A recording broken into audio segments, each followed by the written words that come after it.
And good morning and welcome to VSA Capital 5 Minute Morning Miner on Tuesday, the 3rd of February. Morning, Paul. Good morning to you. Good morning. Now, I think you're going on holiday tomorrow, are you, Paul? I am indeed. Where are you going? Going to get some sun here. Headed for the Maldives. Oh, how nice. Right, Paul's off to the Maldives, and actually, of course, as a team, Ollie, Andrew, and myself are headed to Cape Town pretty soon for the mining endeavour. So I think going forward, we will just do a few specials recorded out of South Africa. So don't be aware, you're going to miss the 5 Minute Morning Miner. Probably tomorrow and Wednesday. No, tomorrow is Wednesday. Thursday and Friday. We'll probably be back again on Monday with some specials. So we haven't given up on you. We're just going to go to some specials. All right. Also today, it's worth noting gold and silver are just sort of steadying up a little bit and creeping back up again, which is what you'd expect, really. Although one or two of the other commodities like uranium and tin have taken a little bit of a hit. But again, I think that's just following in the wake of gold and silver, and I'd expect them both to rally. So I think we've seen a bit of a blip. It'll all be back to normal probably about after the Chinese New Year, probably. Chinese New Year will have an impact on the commodities market. The Chinese tend to stop buying during the New Year. The year of the horse. So you need to go and work out what all that's about. Right, news this morning.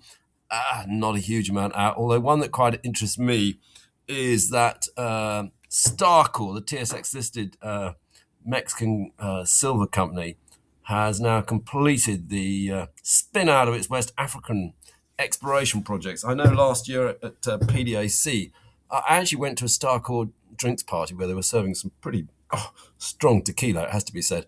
And I had a long chat with the FD and said, why on earth do you own this West African asset? It just dilutes down your Mexican asset. And he was really quite annoyed with me. He thought I was absolutely off my rocker suggesting that it should be spun out. But obviously I was right, and he has. So you got any comments on that, Paul? Yes, unfortunately, too, he's going to thinks that the Canadian market on the spin-out called EU Gold will ultimately get a better valuation because he wants to put it on a Canadian exchange, following on, of course, Starcore itself being TSX listed, so that's in benefit to the shareholders anyway from who are getting these spin-out shares from Starcore. But it just says too that it's best to stay in the same hemisphere with individual companies, I think. Yeah, it's actually because Starcore is going on the Canadian exchange, not the TSX. That's Yeah, correct, yeah? yeah, that's right. Probably a CSE or something like that. Yeah. I look, it's Cote d'Ivoire. There's a fair chance that somebody may decide, you know what, I'll add that to my portfolio or something like that. So it'll be interesting. Let's watch it. Let's see what happens. And I will see if I can catch up with the FD at PDAC this year and compliment him on doing the right thing.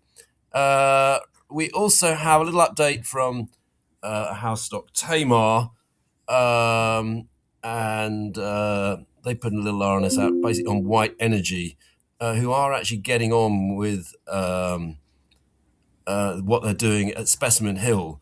And obviously, Tamar has payments to come from White Energy as they do work and drill, and they also have a royalty payment at the end of it all. And look, there's the possibility that White Energy will just acquire the entire asset, which would be, for quite a lot of money. But Paul, your comment on that, please?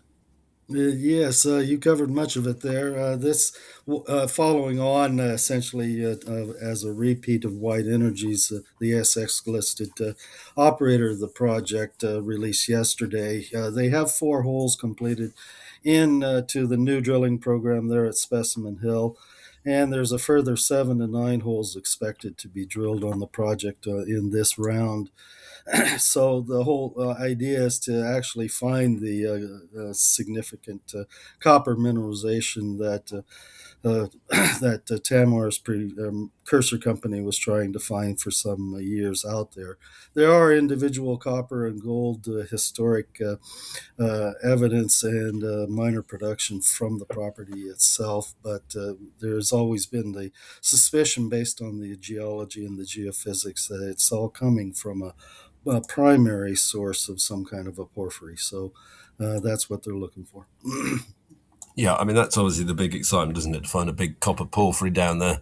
which they've always felt there was, and then it could be very valuable. But it's obviously not the core bit for Tamar. They're now focused mainly on the tin down in Cornwall, but it's nice to have an asset like that that could bring in a load of money. Okay, Paul. Anything And else you want just to to comment say, on? and just to make sure to mention, this is in Queensland in northeast Australia as well. It is in Queensland. You're absolutely right, and they of course also have, in fact, a few assets at Mount Cassidy, which is also in Queensland, which are basically just being actually mined by artisanal miners who are actually finding some gold. Um, so it's just possible that we won't bring in a huge amount of money, but they'll be able to sell them off to somebody because it's actually you can get gold there. Okay, anything else you want to mention, Paul? Yeah, the knock on uranium price and uranium stocks yesterday is a result of Kazatomprom coming out with a press release that they're increasing their uranium production guidance for 2026 by about 9% or so to be in excess of 71.5 million pounds. That's due to ramp up of production at their Budenovskoye joint venture there in with the Russian government in Kazakhstan. So that's a viewpoint held by the market. Then that's gives a little bit of shorter term supply relief into the marketplace by the end of this year. I think it will wait to see whether or not they can actually deliver to that number because Kaza has stumbled in that a little bit in the last couple of years, so we'll see. But in the meantime, it gives the traders an opportunity to move the stock, both shares and the spot prices a bit. Okay, well, you enjoy yourself in the Maldives, Paul. We'll think of you lying on a nice sun lounger with a pina colada in your hand. Well deserved. And we'll be back with specials, as I said. Thank you very much. Very good. See you. This podcast has been produced and edited by VSA Capital. It is intended for information purposes and not as investment advice. The information is intended for recipients who understand the risks associated with equity investments in smaller companies. Please do your own research and do not rely on a single source when making an investment decision. VSA Capital may derive fees from this content and seeks to do business with the companies mentioned.